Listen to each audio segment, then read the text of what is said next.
Welcome into Big Blue Kickoff Live, presented by Cadillac, the official luxury vehicle of the New York Football Giants. Thanks for being with us on this Wednesday, October 2nd. I'm Madeline Burke alongside Super Bowl champ Sean O'Hara. The phone number here is 201-939-4513, or find us on social media at #GiantsChat.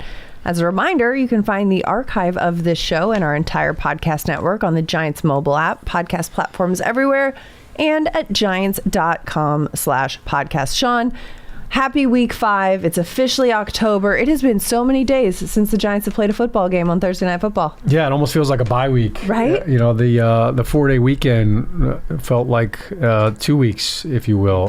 Go War Eagles. I think, yeah, it's funny. Football did not stop. Just Nope. The Giants football took a break.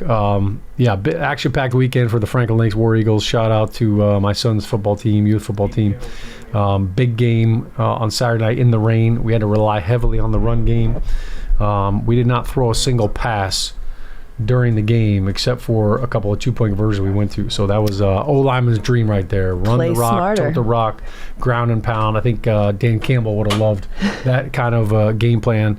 And then another game on Sunday. So A-B game. It's football is life right now. Football is As life. we were talking about before. Like Danny Rojas would say. Yeah, this is what we do right now. It's all ball all day, every day. Every day. But yes, great weekend. A lot of big games in the NFL, obviously, and the Giants obviously have turned the page a little bit from the Dallas game as they're already focusing on Seattle. But I think it still feels, like, man, like, all right, September's over with. I call it sloppy September. Yeah. I think October is kind of like the leveling agent month right now. Like, all right, the teams that everybody thinks sucks, like that should level out. They're not as bad as you think they are. And the teams that everybody's like, oh my gosh, they're unbelievable. I can't believe, that they're this good and everybody's playing this well. Like that will start to level out a little bit too. I think the theme song for the Giants is Green Day. Wake me up when September ends. That's what they're feeling right now. September is over. That's in the books.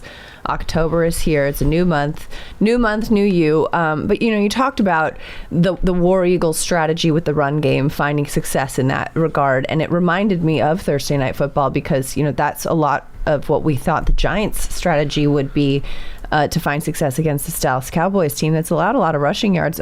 However, 26 net rushing yards in a full 4 quarters of football is something that I think we were pretty surprised by after that game. Yeah, I mean, look, we talked a lot about it leading up to the game. Mm-hmm. Dallas could not stop Baltimore. Of course, we all just saw them, go ape all over the Buffalo Bills too, so it's a different beast. But the fact that Dallas could not stop the run coming into this game, we were expecting a huge dose of Devin Singletary and a huge dose of the run game, incorporating Daniel Jones into that as well. And it didn't come to fruition. And the shocking thing about the 24 yards rushing for the entire game is they had 29 yards at halftime. So they actually lost 5 yards in the second half on the ground. That was beside me. And as we stood there on the postgame show, and I'm saying, I couldn't believe they got away from the run game. You've got to be patient. You got to stick with it. Going back and watching the film, and even looked at it a little bit again this morning, it was unbelievable the amount of mental errors that happened during the run game. This was not a physical beatdown. This was not physically the Giants couldn't run the football against the Cowboys.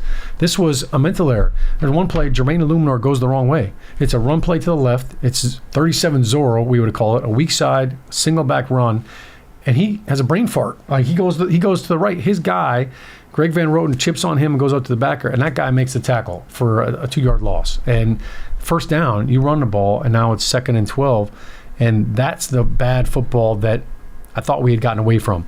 There was a couple of other times in the run game, Madeline, just looking at the orchestration up front.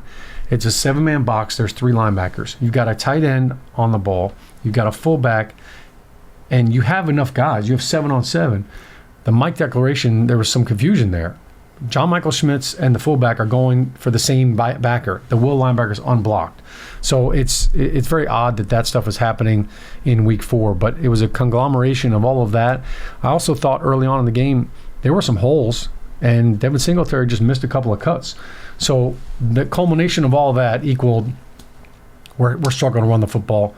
All right, you know what? We gotta attack it through the air. So I think that's always the frustrating part. And as a player, Matt, when you come over to the sideline after a play and, hey, you go back to the huddle, hey, did you get the mic? Yep, I got the mic. All right, we got everybody blocked up. We should have had 5 yards on it. We got 0. Yeah. What happened? So you're looking at the pictures, and, it's always tough to decipher just on a picture exactly what transpired, who missed a block, who came off a block. But after you watch the film, you see they left a lot of yards out there. Yeah. That absolutely should have been a better execution, and they should have been able to stay with the run a little bit more. On the flip side, once they realized we're struggling with the run for whatever reason, they started getting the screen game going. And I thought the screens were excellent. They had a couple of big-time screens. Tracy had a big one. Singletary had one. And I thought that was something that they could have gone back to a little bit more. But that the passing game, I thought they got a lot of big chunk pass plays. So I, just kind of going back and looking at some of those plays, there were a couple times where I think Daniel Jones was too aggressive. There was a deep shot that he took to Malik Neighbors. He was kind of running cross country across the field, and he went for the jugular, and he had an easy first down on Darius Slayton. Had a little comeback route. That would have been, that's kind of where we call it touchdown or first down. Yeah. He went Wolf of Wall Street. He got greedy, went for the touchdown. It was incomplete. Could have been a big play, 15 to 20-yard chunk play. So there's always a couple little plays like that you look at and you're like, all right, we could figure that out. We could fix that. We could tweak that. But I think the run game, coming into the game, I think we were all disappointed with that production. Yeah. Well, and speaking of the run game, the Giants are about to hit the practice field. Head coach Brian Dable is addressing the media as we speak right now before practice. And some news coming out of that press conference is that running back Devin Singletary, will not practice today with a groin injury. That's something that's a bit unexpected, considering that, we hadn't heard about that yet. And so that one, on top of the fact that Malik Neighbors still in the early stages of concussion protocol, he's not practicing today. It's according to Brian Dable, it's too soon to forecast his status for Sunday, but no on-the-field work. So those are the two leading producers in this Giants offense. Of course, the Giants have Wan'Dale Robinson as well, who's got a lion's share of that targets behind Malik Neighbors. I mean, he's got 38 targets on the season, second on the Giants to Malik Neighbors, and Giants are the only team to have multiple players with more than 35 targets this season. But that being said, starting the preparation for a team like Seattle, who, has shown they can give up some points. I mean, Detroit put up 42 points on them on Monday Night Football. The Giants are going to need to be able to score to have a chance in this one.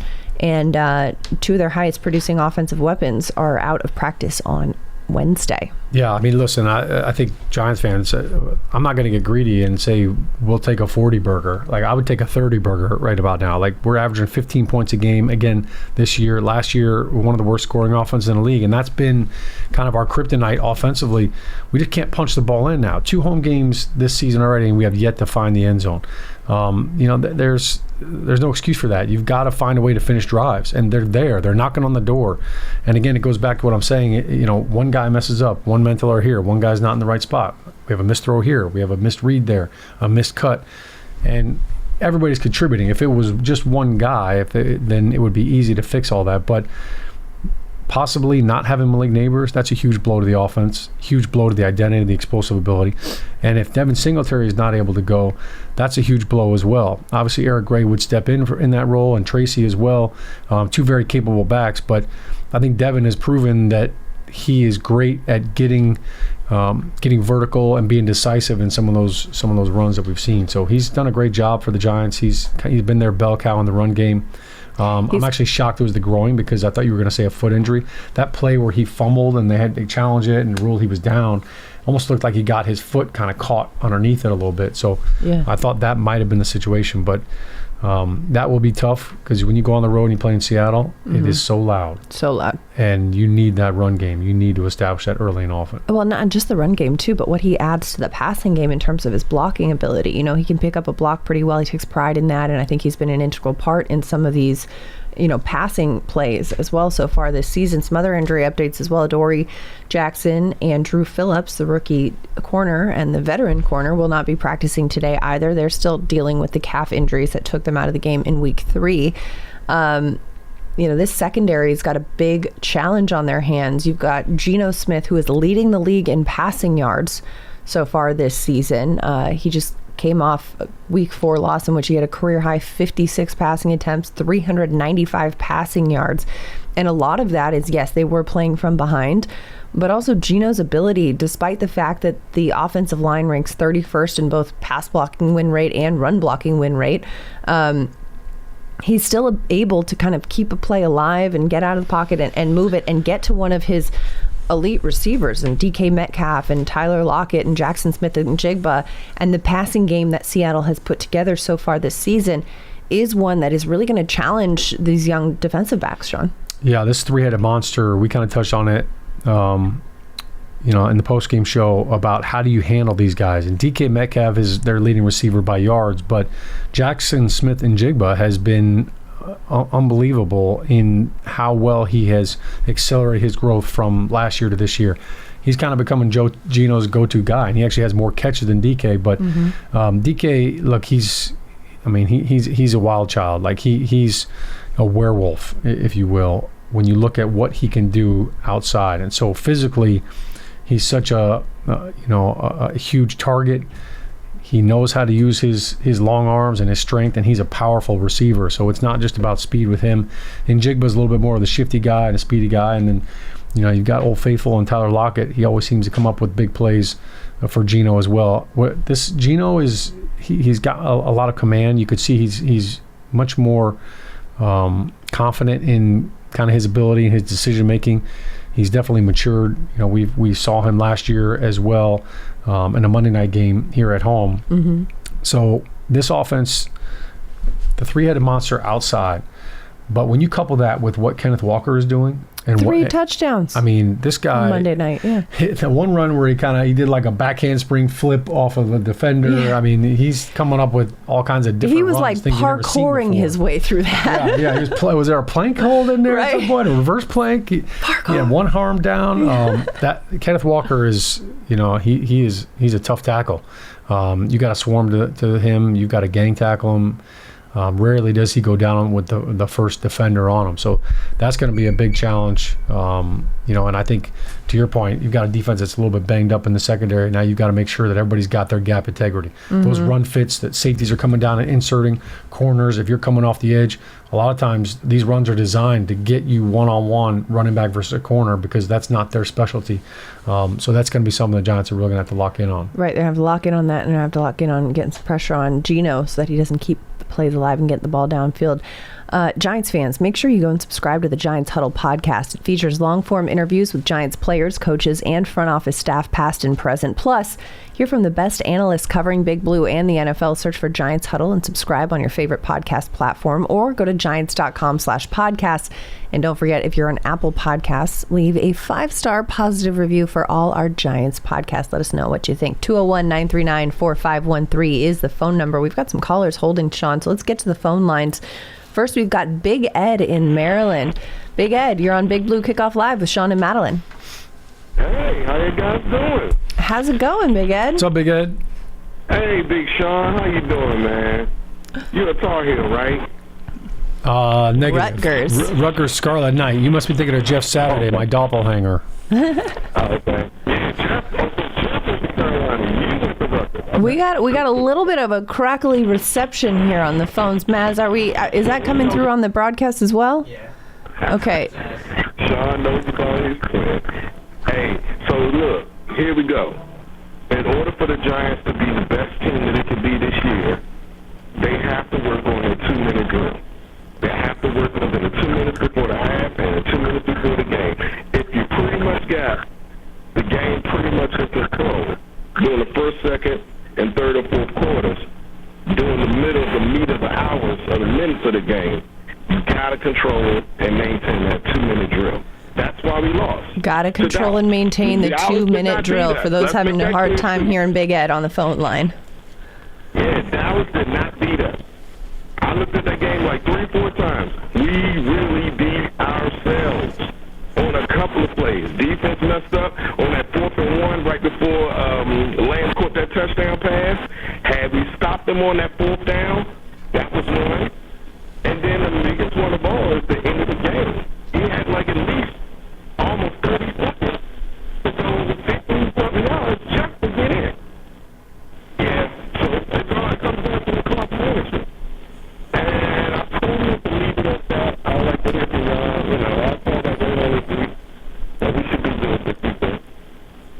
Thanks so much for the call, Ed. We're really having a hard time hearing you, and I know that a lot of that is a technical difficulty. I was speaking to John Schmelk about this before the show. I know we've been having some technical difficulties with the calls. We're still going to try to decipher, but Sean, it sounded like Ed was talking about the 2-minute drill being a point of emphasis, and some other points he was making as well. Yeah, I mean, he mentioned 2-minute offense, at the end of the half, at the end of the games. Look, that should be your bread and butter because it's something you practice all the time. And it's something that I know it's a focal point when you go into training camp. Hey, our 2-minute offense, here are the different things that we need. You practice, look, here's a drive where we have 2 timeouts and we need a touchdown. Here's a drive where we have no timeouts, we need a field goal. So you're always attacking that. You're always preparing for that. And I like the 2-minute drill as an offensive lineman. I know you're not running the football; it's all pass, but it really kind of breaks things down. Like you're not getting in exotic formations. There's no motion. Like the defense lines up. You know where everybody is. They don't have a lot of time to dance around and try to confuse you and run that amoeba-like defense. They've got to get in their position too. So it kind of just like slows everything down from that standpoint. And I think you offensively, you have plays that are your go-to plays. And those are plays that you've run week in and week out. And a lot of times your 2-minute offense doesn't change week to week like the rest of your game plan. So I agree. It should be something that you're successful at. I know it's something that we would practice every Thursday. We would do it again on Friday. And it's something that like, look, this is going to win us a game. The drive at the end of the half is always paramount. Coach Coughlin was very he's very demonstrative about teams that score going into halftime and how that reflects the winning ratio. So that was a big point of emphasis, even if it's just a field goal. If you can go into halftime and steal an extra drive, steal an extra field goal, that really increases your odds of winning the game. Does it matter when you're going into halftime?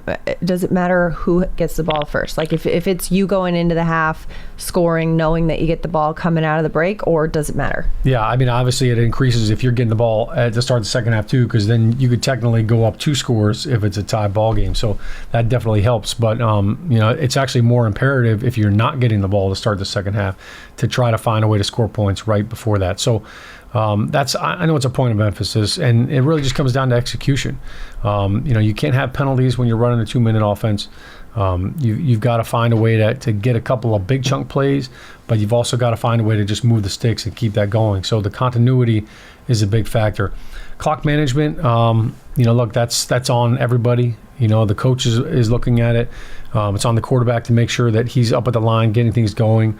But it's also, the receivers. There's something that we used to always talk about, and I teach my son and his team now too.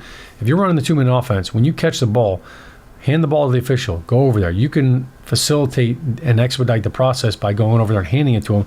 Don't throw it to him. Don't spike it. Don't throw it on the ground. So there's things that you work on from that standpoint. But I think the Giants have been in weird situations, not just the end of the half, but at the end of the games where we're going for it early. And obviously the Washington game, things were different because Greg Winnow blew his hammy out on the opening kickoff. So they didn't have that luxury of, we can kick a 50-yard field goal. I think even in Dallas, there was opportunity to, hey, we're on the 3-yard line. Are we going to go for it? Or are we going to take the points? All right, we take the points. Fine.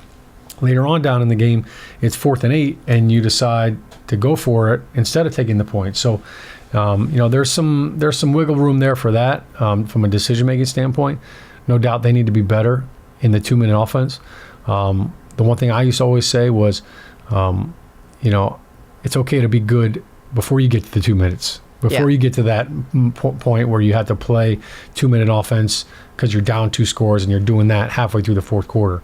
I think just cleaning things up now. Sloppy September is over with. All right, I'm not going to reference that anymore. That's no longer an excuse. Mm-hmm. Here we are. This is week 5. Like, those things should stop rearing their ugly head, every 5 plays. Yeah. And some other, sloppy September is over. We are in, what are we calling October? We'll workshop this. Oktoberfest? Let's do it. It's going to be Oktoberfest. Lots of joy. Some other news coming out of Dable's press conference. Okay, what do we got? Giants are opening the practice window for Matt Adams. He's a linebacker, special teamer, Matt Adams. He was designated to return from IR on cut day. He announced his presence, apparently, by Dan Duggan of The Athletic tweeting this out, announced his presence by walking onto the practice field carrying a speaker playing Many Men during Dable's presser. And if you guys aren't familiar with the song, Many men wish death upon me. Yeah. I'm just trying to be what I'm destined to be. I don't think anybody's wishing death on Matt Adams. I tell you, he's probably one of the most liked guys in the locker room. He's so liked. He's got so much energy. I think whether or not he plays on Sunday, I don't know. But I know during the week, he's absolutely bringing it. And I think you need guys like that during the week, as you start to venture into the dog days of the season and the grind. Mm-hmm. You need guys that are bringing passion, that are bringing energy. He's one of those guys that will do everything you ask him to do. He's on every special teams. He's on scout team. You want to put him in there at linebacker and give somebody a couple of breathers. He can do that. He's very versatile in that aspect.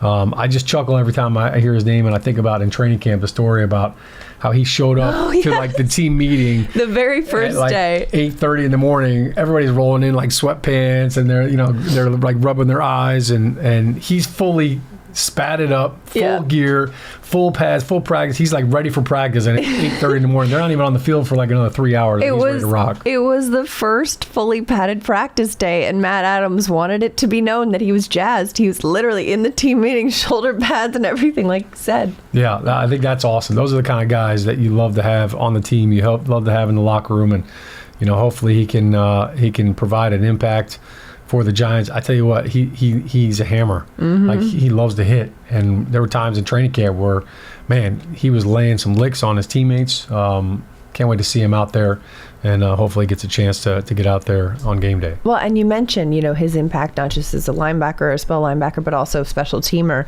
The Giants special teams have had their struggles this season. They've had some great plays too. I think about that play in which, they downed the punt just outside the end zone, a huge play where it felt like 5 different players finished by Bryce Ford Wheaton got it down, and a lot of hustle plays, but also some moments I think that they would want back. And if you look at the way that specials have performed so far, what is your take on the areas in which that they can be, level up a little bit? Well, I think that for the special teams, you want to provide a spark. And, right. If you can, it can be downing a punt on the 1 or 2 yard line and setting your defense up, for a great opportunity to get a safety, or, you're basically making them go 98, 99 yards. That's a huge, boost to your defense as they run out there. Offensively, it doesn't have to be a 75-yard kickoff return or punt return for a touchdown. It could be a 25-yard return that, man, all of a sudden now you bring that ball out to the 30 or 40 or 50-yard line, and now the offense has a short field. So make a play. Make something that's going to create a spark. A big tackle on the punt team, for a net return is huge.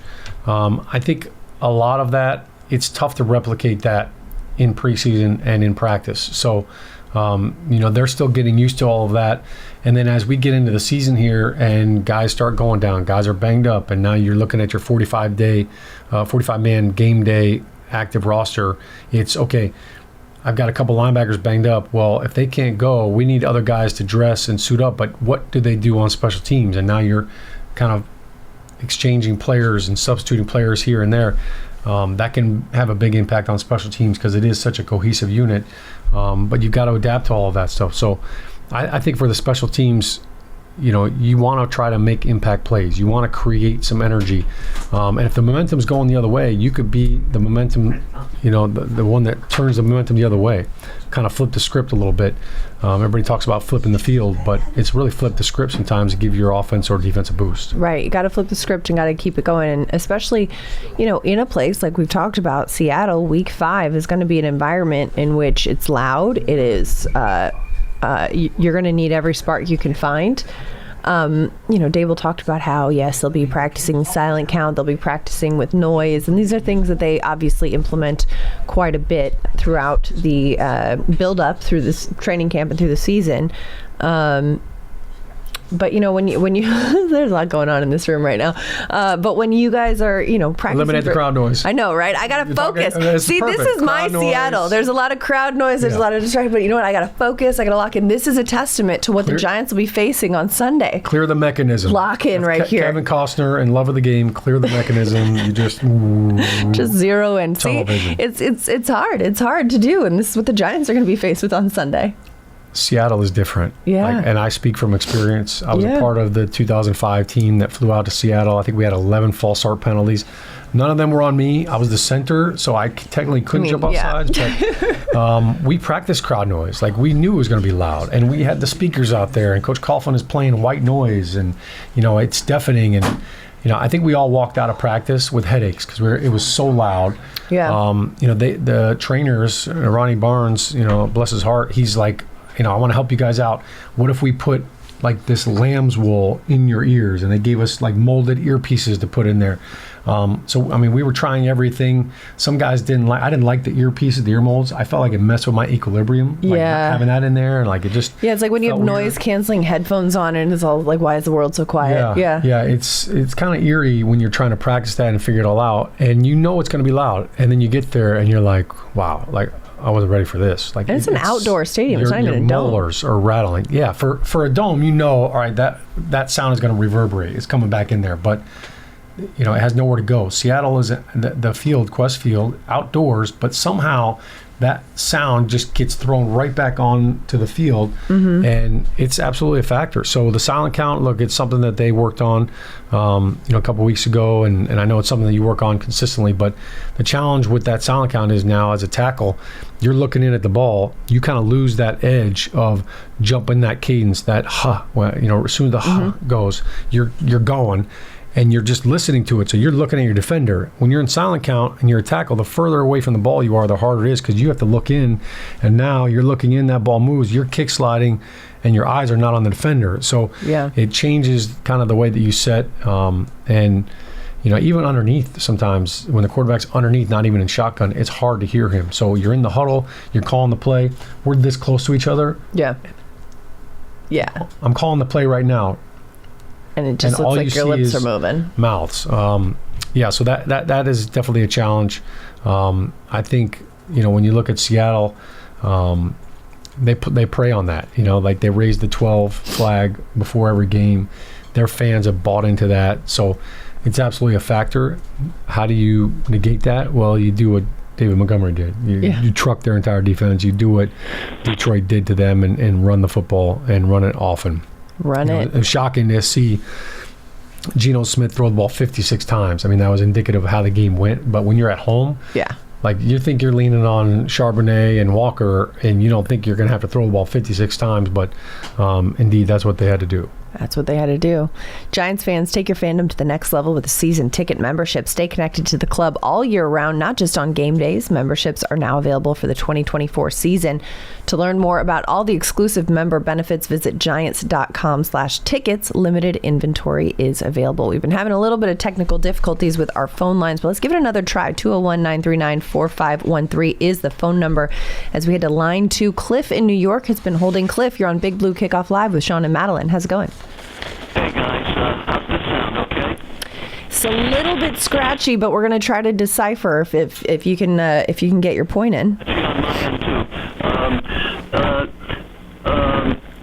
3 touchdowns average on the road, and no touchdowns average at home. I hope that's obviously a small sample size, but I hope that bodes well. I hate the noise thing. The somehow part of that stadium is acoustic design engineering, Paul once told us. So when we designed our stadium, the newest one, we didn't do that.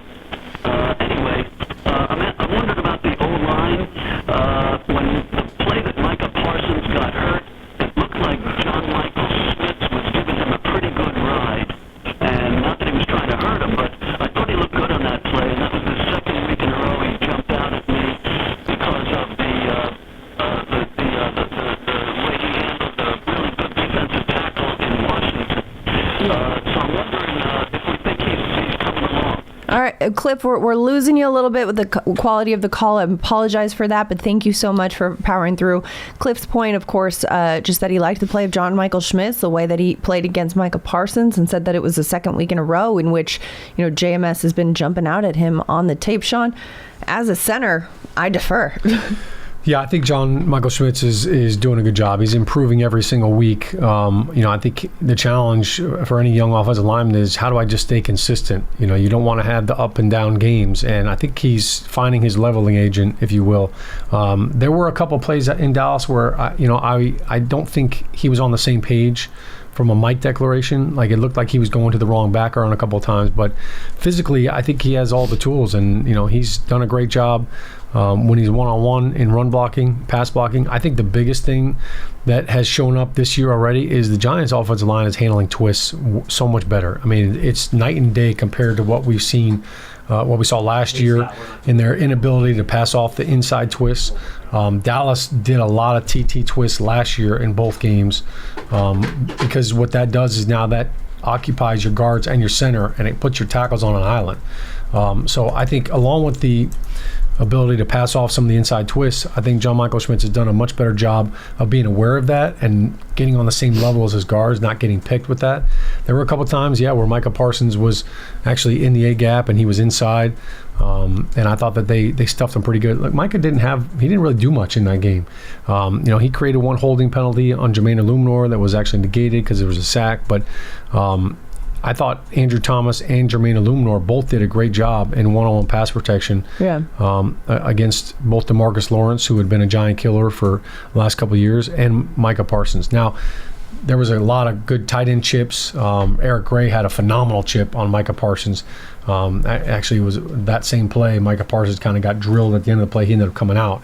I think it was because of the chip shot that Eric Gray gave him. I think it might have knocked the wind out of him. So I think that's encouraging. And the play of these two tackles, this is unbelievable how well they are doing in pass pro when you look at how much we struggled last year. Now, both these two tackles did not play last year for a big part of the season. Andrew Thomas obviously being hurt and Illuminor being with the Raiders. So this is absolutely an upgrade there. But I do think, to your question, Cliff, I think John Michael Schmitz is getting better every single week. I think he's getting more comfortable. This will be the ultimate test, because you have to know what Daniel Jones is thinking when you change the play at the line. You're in shotgun. You can't hear him. So you have to look between your legs. You got to trust your guards that they're going to communicate to you if the defense is moving around. This road game, this playing in Seattle, in this noise and in these elements and battling all of that, is the ultimate test to you as a player and as a group. Can you handle all that? Poise in the noise was kind of our moniker, and that's something that we worked on all week long. Poise in the noise, and it's one of those things that is easier said than done. It's staying focused, tuning it out. People talk about this all the time, whether it's tuning out the noise of the regular season or tuning out the noise of the critics on social or tuning out what have you. But the quite literal noise that you can feel, like you said, you can feel your molars shaking and all that, is just a whole nother beast. I want to apologize to the callers, too. Our phone lines are still having some technical difficulties, so we're not going to be able to take any more calls on the show. Maybe they can FaceTime. Can we FaceTime? You want to FaceTime The Wi-Fi us? signal's excellent. Right now it sounds like they're calling in from a walkie-talkie. Walkie-talkie over. However, we do have the social media element, so if you want to tweet at Sean or myself or use hashtag Giants Chat, we'll try to monitor that for the remainder of the show and try to get in everyone's thoughts as much as we can. And apologies again. Hopefully we'll have the technical difficulties sorted sooner. Sean, one thing that I find interesting is you often talk about how, as an offensive lineman, you love run blocking so much more than pass protecting. A lot of our fans and listeners to the show probably do understand this, but for the ones who don't, and for those who don't, perhaps from your perspective, how would you describe the biggest difference in terms of the line's role in those ways, and why you love the run block so much more? Yeah, I guess a very simple analogy is you're either the hammer or the nail, right? and when you're running the ball, you feel like you're the hammer. Like I'm firing out. We're taking the fight to you. We're double teaming you. Like, we're pushing you back, and to be able to fire out like that, you feel like you're kind of imposing your will and you're the aggressor. In pass protection, our saying was patient but physical. So in pass protection, you kind of start out, you're a little bit more passive. You're kind of waiting for them to come to you. So you sometimes feel a little bit more like the nail in that aspect. But I think, when you look at the run game, when you have a physical running back, you can just feel as you're starting to wear down a defense. Mm-hmm. And the more you run it, it's like, okay, that run that got 3 or 4 yards, now we're getting 6 and 7.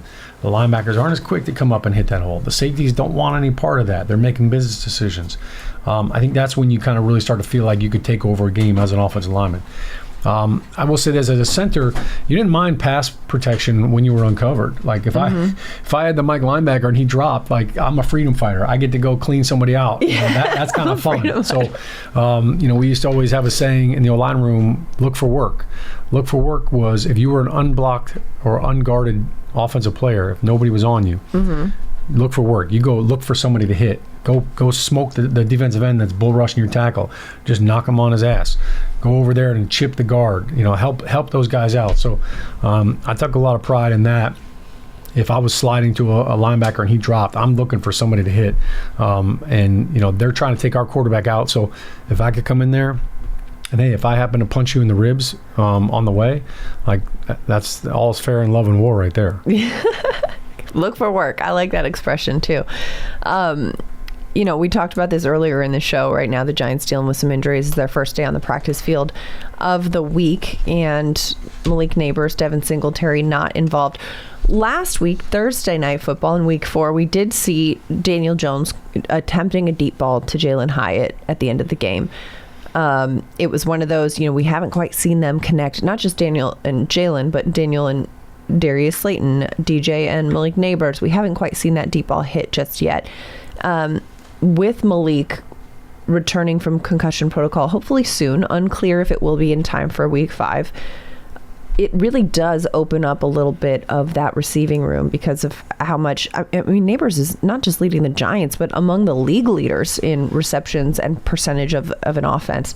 So when it opens things up like that for other players and other plays, what are your expectations of what we'll see from this Giants offense if Malik can't go? Yeah, if he can go or cannot. If he can't go, it changes everything because Malik, at full strength, this offense, Malik, they're trying to get him the ball early and often, and they want to get him the ball on these short intermediate routes. Let him kind of run through defenders, make guys miss, and then we saw him, win on that double move early on in the game. And man, he turned that corner around. So he's got this unique ability, this special set of skills that you can't replicate. So with him being out there, it absolutely opens up stuff for Wandale and for Jalen Hyatt and for all the intermediate throws. And if people want to play with single high or two high safeties to take that deep ball away, that leaves a lot of space in the middle of the field. So if Malik can't go, now, I think Jalen Hyatt can probably match his speed, but I don't know if he does the exact same things that Neighbors can do, in and out of breaks and, finding different ways to get separation. So it definitely changes the way that you do things. I think Jalen Hyatt is still absolutely a deep threat. He's got unbelievable speed. He's got world-class speed. The challenge is just, finding ways to get him into the position where he can use that speed on a go route and he's not running into coverage. But look, no doubt about it, Malik Neighbors has added electricity to this offense. He's added an intensity that we really haven't seen from the receiver position in a long time. That ability that every single time he touches the ball, like we're like everybody's on the edge of their seat. Is he going to break a tackle? Is he going to make somebody miss? Is he going to make some sick play? Right. And the Giants are even using him in different ways now. He was lined up in the backfield for a couple plays against the Dallas Cowboys. They brought him into motion out of trips left bunch formation. He attempted a pass. Yeah, he's running the Wildcat. So they're going to definitely have to get creative if he can't go. Obviously, it would be a huge loss from what he's brought from a production standpoint, but I think the challenge would be he adds so much energy and so much intensity to that offense and almost like a little bit of a swagger. That would be, really tough to replace with just one guy. I think guys like Wandale would have to step up. Obviously, you hope Singletary goes as well, but the NFL is all about opportunities, and opportunities are never missed. Somebody will always take them. So if Jalen Hyatt has that opportunity, I have no doubt that he's going to step up. Well, and it's so interesting as well that Malik Neighbors, just 4 games into his young career, has already developed such a chemistry and a reliability with Daniel Jones. And the fact that they have that kind of trust. And, he talked about how Daniel Jones had said to him at one point, hey, listen, I'm going to throw the ball up there and I'm going to trust you to either you come down with it or nobody comes down with it. And they have that relationship. It's not easy to build that in that stage of your career. It takes a lot of, maturity, not only in the way that you play the game, but the way that you approach the environment as well, to say, okay, I'm going to be your number one trusted target. And having that already so early on. I mean, I talked to Amani Toomer about this. He said it took him years to get his first 100-yard game in this league, and he is the Giants' record holder for the most receiving yards. So when you look at what Neighbors has already been able to do in his very young NFL career in terms of productivity, in terms of reliability, where's the ceiling for this kid? Yeah, great question. I think with respect to Amani, it was a different game. That's true. He was a rookie. That is true. We didn't throw the ball like we did now, and we don't have the same rules. So it's definitely evolved from that standpoint. I think for Malik, the interesting thing is, like, his physical tools are just part of it. And I think you don't come into the NFL and have this kind of an impact without having unbelievable FBI, football intelligence. Mm-hmm. Like, he understands the game. He understands concepts. He understands defenses, how they're trying to defend him, difference between zone and man and 2 zone and, cover 2 versus cover 3, and understands where to sit down in the soft pockets and find voids and find spaces. So you can see that Daniel trusts him because he knows that he knows what to do. He knows how to attack these defenses. And I think that's always the thing that takes time is, do I trust that you're going to be where you're supposed to be? If I throw the ball before you're even breaking open, can I trust that you're going to run that route at 7 yards or 10 yards or whatever you're supposed to be at? So I think that trust takes time. But, for Malik, I'm impressed with how smart he is. I'm impressed with how he's done a great job of learning the offense and transitioning everything to game day. I think, look, his physical attributes are one thing. The mental side of the game is another. And everybody talks to rookies and the speed of the game. They talk about how it's so much faster. That's not been an issue for him at all. I think the other thing that I'm impressed with Malik about is the mental toughness. Hey, if you have a drop, shrug it off. Let's go. Yeah. Water off the duck's back. Like, next play, he's bounced back from that. It has not impacted the next play. And look, he knows, I'm going to mess up. There's going to be times where, I make a mistake, like every player, especially every rookie or young player. It hasn't impacted him going forward. And I think he's bounced back from all of that. And that just kind of shows the mental toughness that he has as well. And it's not that it hasn't impacted him. It's not that it doesn't bother him. It weighs on him so heavily that he is determined to make a play the next one. He cares. I mean, it's not like he's like, oh, it's not whatever. like, oh, well, ho-hum. Yeah. But he doesn't dwell on it. And, I think it just fuels his fire to want to go out there and make up for it. Right. Because some people, it's human nature. Some people will take a misstep and dwell on that and let that lead them to more missteps, where some people will dwell on it and say, no, I'm going to course correct here. I'm going to show you how well I can do. One of the things that I really love, kind of like golf, right? Yeah. Like in golf, you hit a bad shot and you're like, all right, I don't have the shanks. That was just a bad shot. But sometimes people turn it into the shanks. They have one bad shot and then they start overthinking it. They're holding on to the club a little too hard. They're getting angry, so now they're swinging different and harder. And then you do have the shanks, and then you're in trouble. Just like Chubb says, it's all in the hips. All right, you have one bad shot. Eliminate it, move on to the next shot. Go to your happy place. There you go. Go to your happy place.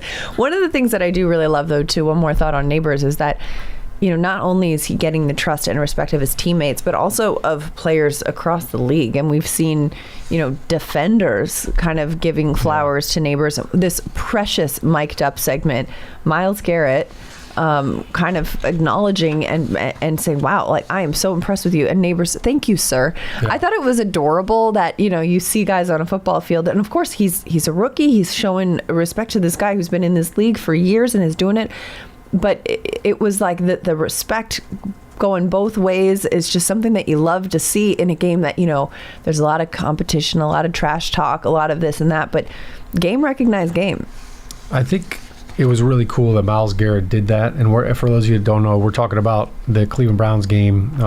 Myles Garrett was mic'd up. Was it Myles or Malik? Myles Garrett. Myles was mic'd up, and after a play, he came over to Malik, and he said, "You're a bad dude," or I don't remember exactly verbatim what he said, but kind of gave him some dap. And neighbor said, "Thank you, sir." And I just think it's really cool when somebody of Myles Garrett's stature, like as a rookie, is acknowledging you as a player and your game and giving you respect. Now, how does that happen? You know what? It doesn't happen by just being good for 1 week. Like the NFL is all about, that's great, you did it once. Can you do it again? Mm-hmm. Okay, can you do it again? Can you do it week in and week out? It was something Tom Brady harped on all the time, and he was like, yeah, it's great. There are a lot of people that have had one good year or one good month or one good week. Or one good game. Can you do it repetitively? Can you be counted on to do it consistently?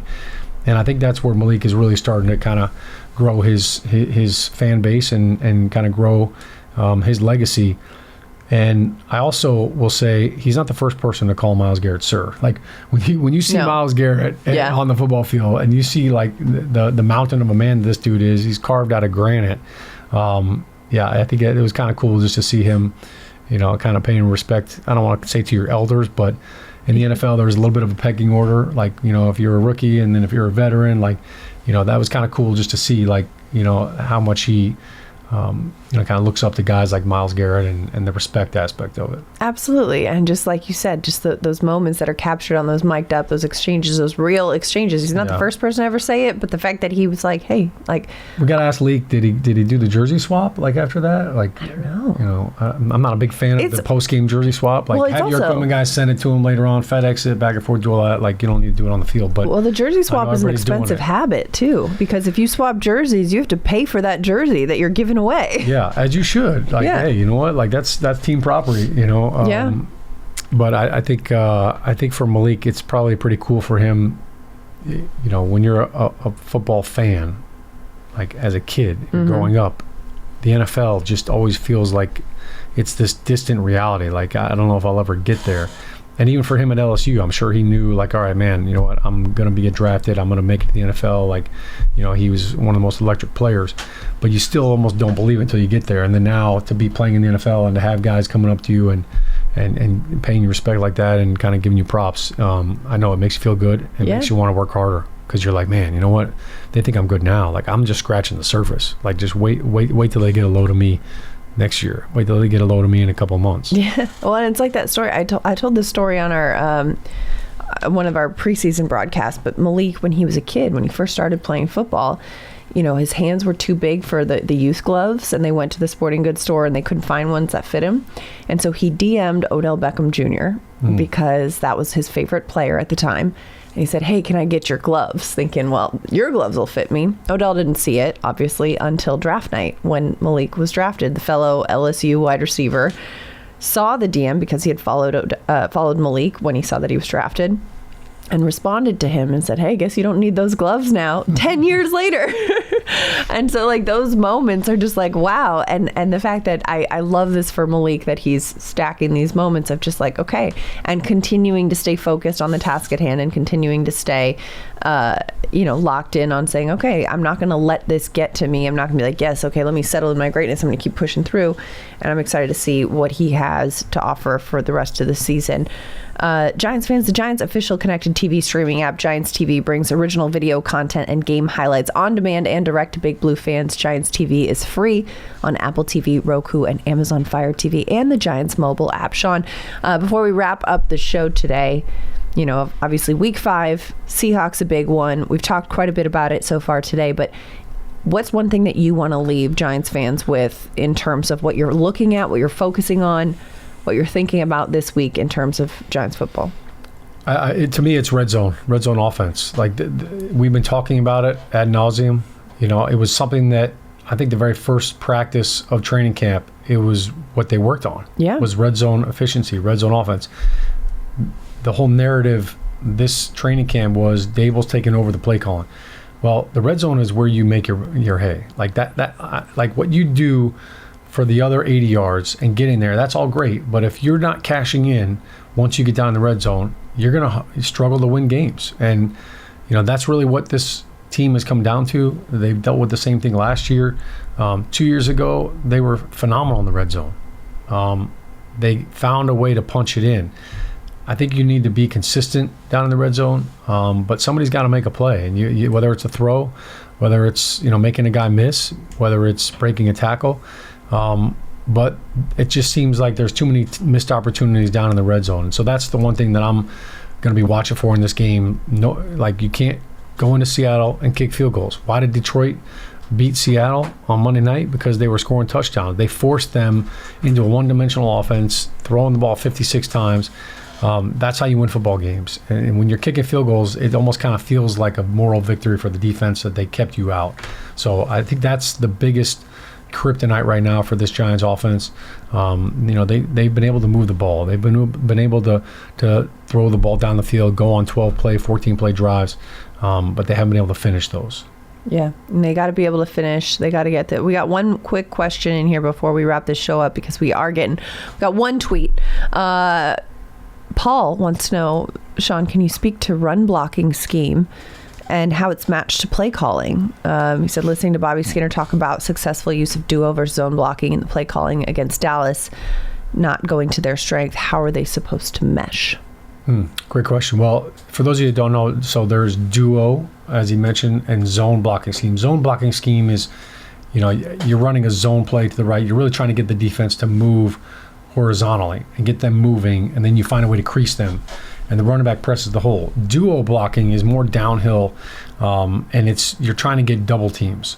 So it's a little bit more of a power style running game. It's more of a downhill running scheme, so the running back can keep it front side or he can cut it back. It's not as much of a slashing style scheme. So I think, when you play the Dallas Cowboys, and one of the things that the Giants have struggled with in the past with the Dallas Cowboys is blocking those movements, the slants, the stunts, the darts by the defensive tackle, the crossface by the nose. When you have teams that want to do that a lot, the dual blocking scheme is actually really good, because when you have a double team, now all of a sudden you're in a position to block that guy that's on the move. You're more susceptible to some of those stunt moves when you're gap scheming and when you're on the move. So I think those are things that you tweak week in and week out, based on what you're seeing other defenses do and also what other teams are having success with. So, if you look at what the Detroit Lions are doing, and it's like, hey, man, if they were killing them with the duo play, you're absolutely going to come out there and say, can they put that fire out? Like, we're going to run that football, we're going to run that play, we're going to run duo and see if they fix that, or is that still something that they're struggling with? And I think you look at what other teams try to attack and what they try to do, and you try to emulate that. I like it.